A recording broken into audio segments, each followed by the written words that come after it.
President-elect Donald Trump says he will block the proposed acquisition of U.S. Steel by Japanese company Nippon Steel. The $15 billion deal has faced bipartisan pushback since it was announced last December.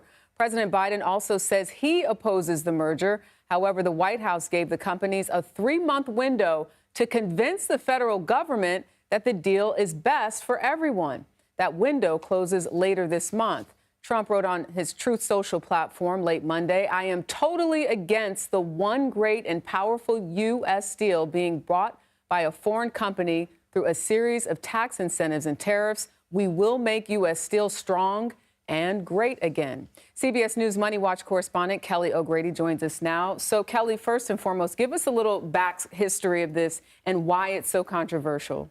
Yeah, so this deal was actually, first suggested last year. So this has been going on for a really long time. And for context, U.S. Steel used to be the biggest provider of steel in the world. They have fallen on hard times, and they are now out of the top 10. So Nippon made a bid to buy it. Big cash infusion. This will be good for the company, they say.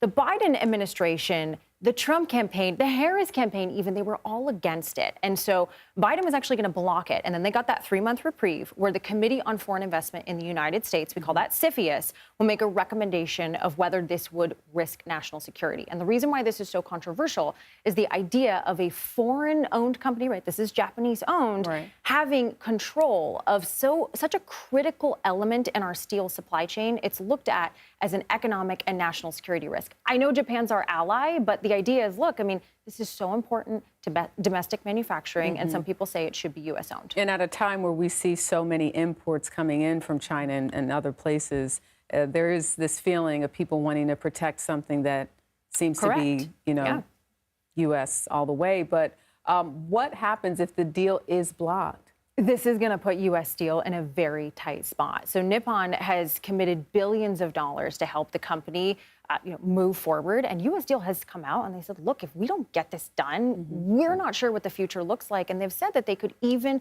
lay off thousands of workers. The irony here is a big group that's against this is the United Steel Auto Workers Union. They say this is going to take American jobs away.